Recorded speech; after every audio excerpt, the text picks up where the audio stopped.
Hello and welcome to our Experience HQ review and walkthrough of MSC Euribia. We will go over some quick facts about the ship and how our experience was regarding the ship's amenities, services, and excursions. Make sure to stay until the end as we will be sharing what we wished we knew before going on this cruise and what we wish we did instead. We will also share details of each port that we visited, which should help with your planning. For those of you that want to know upfront whether we enjoyed ourselves so much that we would want to do this cruise again, well, yes, absolutely. We definitely would love to cruise on MSC Euribia again. Let's go on with our review while you walk through the ship. Alright, so let's start with some general information that we got from the MSC Euribia website. The link will be in the description. So this ship was built in June 2023. It has a 6,300 passenger capacity. What I really liked about it is that it has this concept of environmental stewardship. So apparently no water is allowed to leave the ship without specific treatment that cleans the water to very high standards. So that's pretty cool. Some waste management and some energy efficiency, so they really try to do what they can to be minimal impact to the surrounding environment. It has 5 pools and a water park, and there is a place called Galleria Euribia, which is actually where we're walking through right now. And it has a dome that has LEDs, so it could really change the environment while people walk through it, and some activities. They also do some shows like this one, the unicorn, so that's pretty cool. So we'll go back, continue walking through. There are 7 rooms dedicated to children and teenagers, so we'll walk through that area later on. So we experienced this cruise. We did the Northern European cruise in winter 2023. So pretty recent at the time that we posted this video, and we really hope that you enjoy it. So if this is your first time here with us, please go ahead and like and subscribe. We will be continuing to travel around and creating this content for you and just do what we can to be able to help you guys plan out your future travels. So over here we actually have the more central area where the front desk is at, another excursion desk. So it's a really beautiful interior with lots of use of mirrors, which is really cool, lots of stairs. Occasionally we would have photography sessions out here, so if you're going to be going on this cruise, go ahead and get ready for your tuxes and whatnot. We did wish that we knew the themes of each of the evenings. Like one of them, they had like a white party, and we definitely didn't have any white clothing with us, so we couldn't even participate. So just try to inquire what sort of events and themed events are coming up, so that way you could go ahead and maximize the experience. So there were a lot of things that we got to enjoy, but we definitely settled on our favorite things. So for example, we definitely really enjoyed the MSC Aria Spa. It has a thermal area with sauna, steam room, whirlpool, a lot of different things in there. So we just spend hours in there just enjoying all the amenities. I don't know how many naps I had in there, but it was amazing. There's also some hair, nail salon, and the barber shop. So when you want to get ready for those evening parties, you could go ahead and make it happen. I do recommend booking ahead, particularly for days when we're at sea, just so that you could enjoy it freely. It would kind of suck to just go ahead and purchase that package for the trip, and yet it's too full for you to come in and enjoy. So it pays to plan ahead. I also spent a lot of time actually on the internet. Initially I was trying not to do any of the internet, but I just realized there's a lot of things going on with my other business and property management that I really need to stay in contact.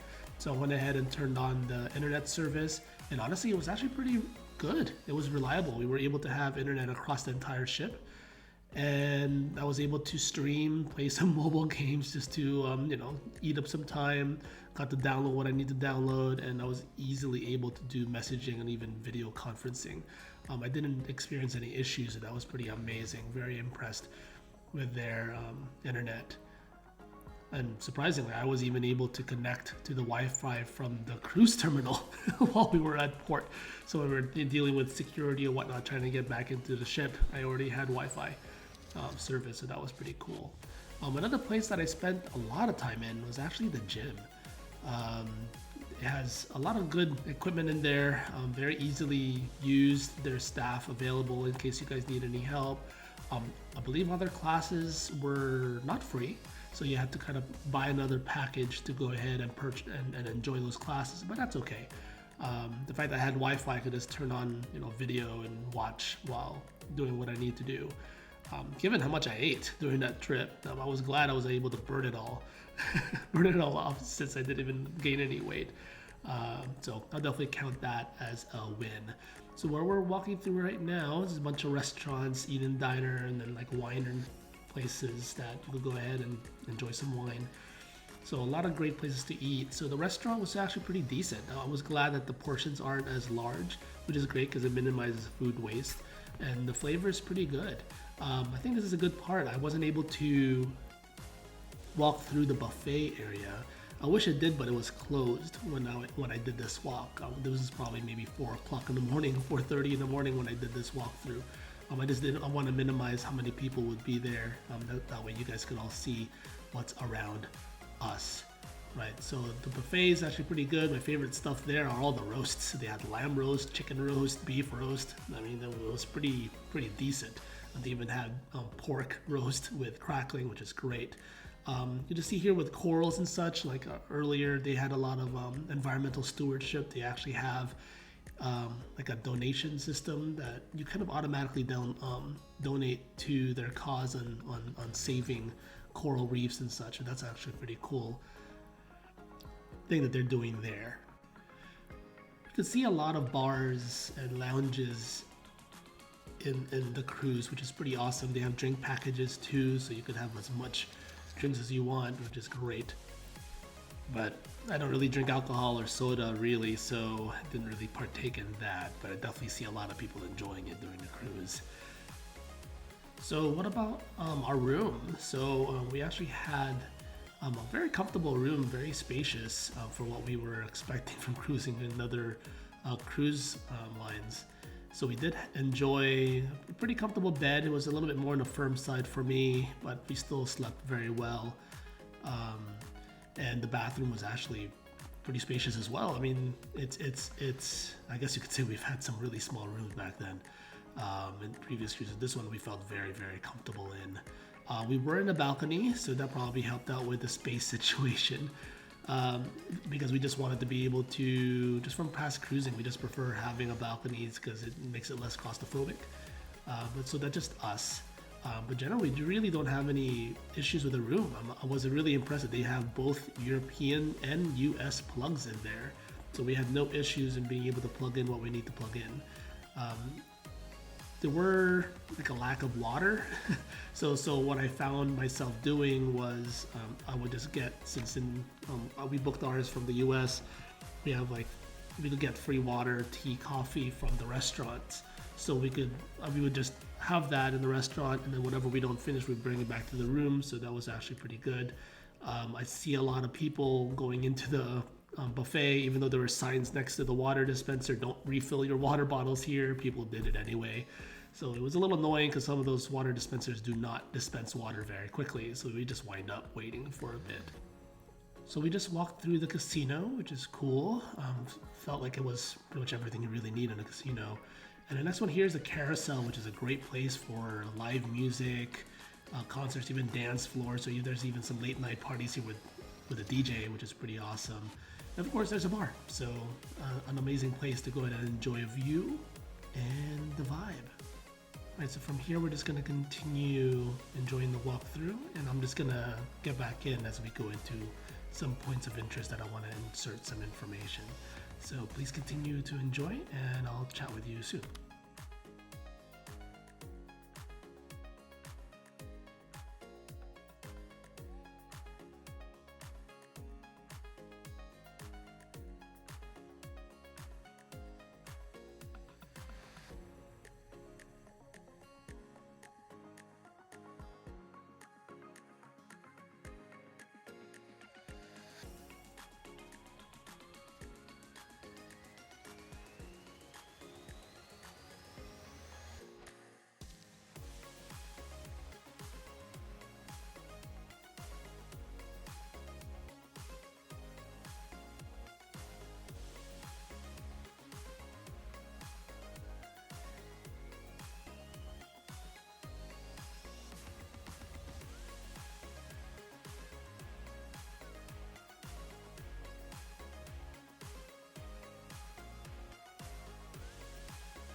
So another great feature of this ship is that you could choose the floors you want to go to outside the elevator, and then it'll tell you which elevator to get into, which is great because it just takes you to where you need to go, and it has minimal stops. And this is pretty critical on a cruise ship this size because on other cruise ships we were actually stuck in an elevator stopping at every single level just because everyone's trying to stop and get into the elevator. So in this way, at least you could it collects some people and then it goes straight to the destination. So in this level, we're actually more on the main deck where a lot of the amenities. This is where the buffet is area as well, of course, indoor. It was closed, so I couldn't get in. This is also where the pool is at. So go ahead and enjoy the walkthrough, and we will chat again towards the end.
Right, so this area is an amazing feature to have, particularly when doing the Northern Europe cruise in winter.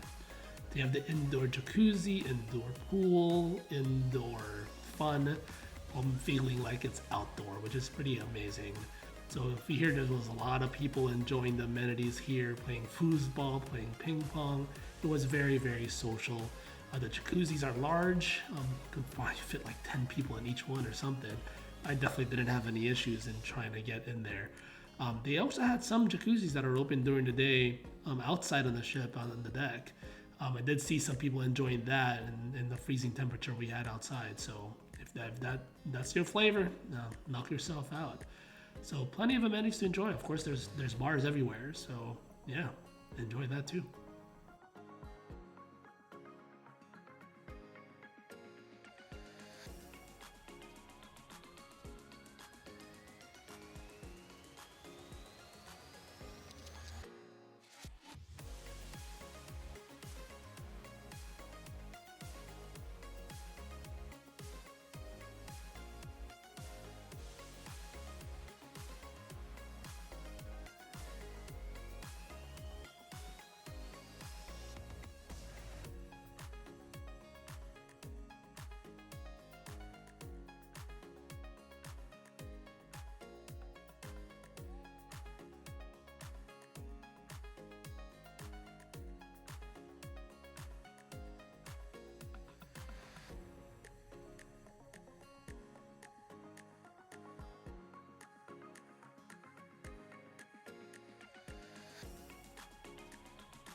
Right, so this is where the gym is, just above the buffet area, conveniently located. You know, after you eat, you come in here and burn it.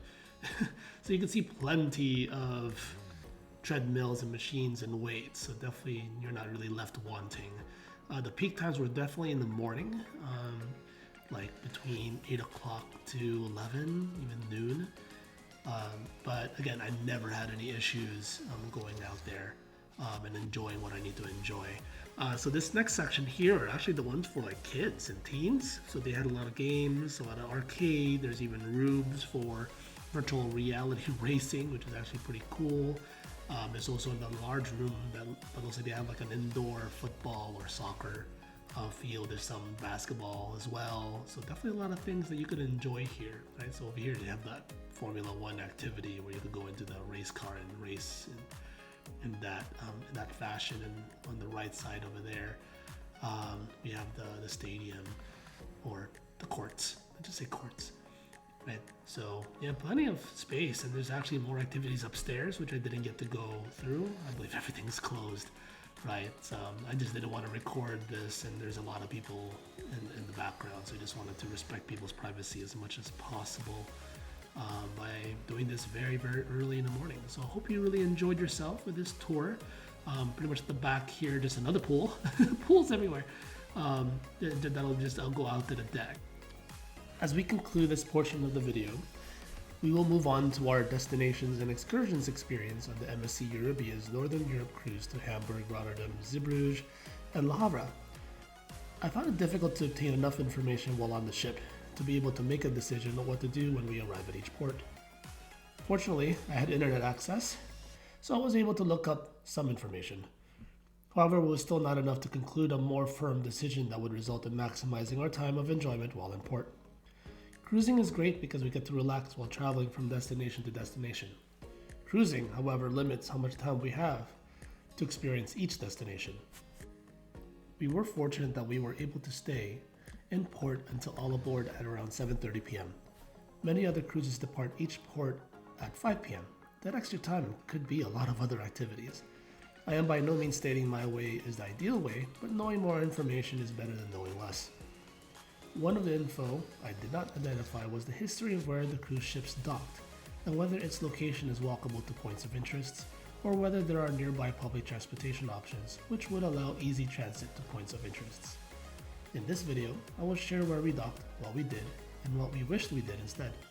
Please note that the ship may be docked elsewhere, but at least you will be more prepared when you arrive at these ports. If this information has been helpful to you, please like and subscribe to our video for more informative content and to help us out with the YouTube algorithm. Thanks much. Okay, let's start with our first port, Hamburg. We didn't know until the night prior of arrival that the ship was going to provide shuttle tickets at a per person cost. We decided to utilize the cruise shuttle for Hamburg. We just followed the signs for the cruise shuttle, provide the tickets on staff, and they charged my account. If shuttling is your choice and you want to minimize waiting, I recommend departing earlier in the morning. There are long lines at peak times, like around 10 o'clock in the morning. On the way back, the shuttle pickup was at the same location as the shuttle drop-off. Be prepared to wait. If this is during the winter season, wear warm clothes and an umbrella handy, as there were no accessible shelter in the wait area. If we were to do this all over again, we would have rather made a cruise friend and split a taxi to the city center and back. We would have to agree on the meetup times so we could also split the taxi ride back. The price is quite comparable when measuring against the price of the shuttle. The benefit of a taxi is that there wouldn't be a wait for the cruise shuttles. It is easy to find taxis in the city center as there are marked taxi ranks in the area. We enjoyed the Christmas markets in the Hamburg Town Hall area and the Jungfernstieg Promenade in front of Ulster House. I know my pronunciation of these locations are imperfect, so please excuse my pronunciation of these places. These two were the closest ones for the shuttle drop-off and pickup area. The Christmas markets were very busy in the afternoon. The Christmas market in Jungfernstieg Promenade was much less crowded and seemed to have more options. We were there on a Sunday, so all the retail shops were closed. Rotterdam Cruise Terminal is next to the Erasmusbrug Bridge. It was an easy walk across the bridge into the town center, maybe about a 30-minute walk. There are public transportation available nearby too, in case you prefer using that.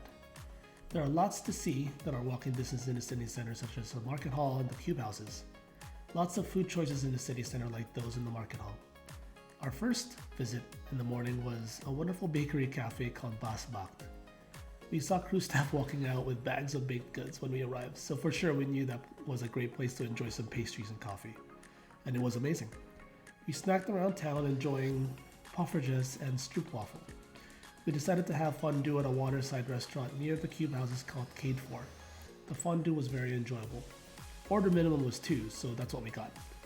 We were not able to finish it and we were overwhelmed with cheese. No complaints, as that was what we wanted to experience. The next port is Zeebrugge, so the cruise had to skip it. We were planning on doing the Brussels excursion as we haven't been to Brussels yet, so next time then.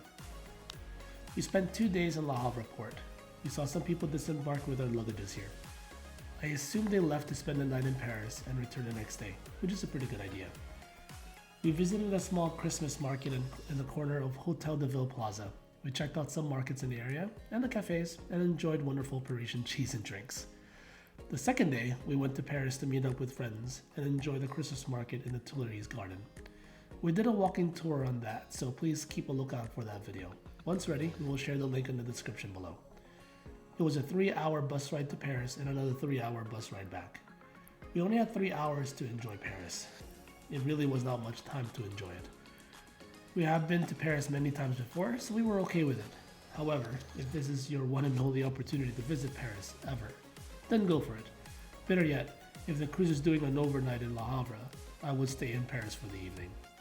The excursion bus drop-off and pickup is just south of Petit Palais, which is very close to Champs-Élysées and the Tuileries Garden. From the stop, it is a 30-minute walk to the Arc de Triomphe, another 30-minute walk to the Eiffel Tower, 25 minutes to see the Musée de l'Armée building, 20 minutes to get to the Tuileries Garden to enjoy the rest of the day in the Christmas market. You could also make a stop at the Louvre, which is just east of the Tuileries Garden. You could reverse this if you prefer spending the remaining time shopping in Champs-Élysées. If walking non-stop, it would take a little over 2 hours. For those that went shopping in Paris and is interested in information about how to obtain a VAT refund, the French officer at the Le Havre port instructed me to follow the instructions in his phone, as shown here. Le Havre port didn't have the custom stamp system similar to the airports. There were no custom support at the Southampton UK port either. So far, we are waiting for an appointment at the French embassy in order to get the export sales form stamped. If you go shopping in Paris, just be prepared to possibly not be able to get a VAT refund at all. Thanks for watching all the way to the end. So for our secret tip for enjoying MSC Euribia even more is utilizing the sauna in the gym. I utilize this after every workout and when we return from walking around town. I was surprised no one used this whenever I used it. The sauna was so relaxing, and to have access to it in the gym changing rooms is such an amazing amenity. I hope this information has been very helpful for you. Please like and subscribe to see more travel related tips and to help us out with the YouTube algorithm. Of course, if you have any questions, please leave a comment below. Thanks again, and we will see you in the next destination.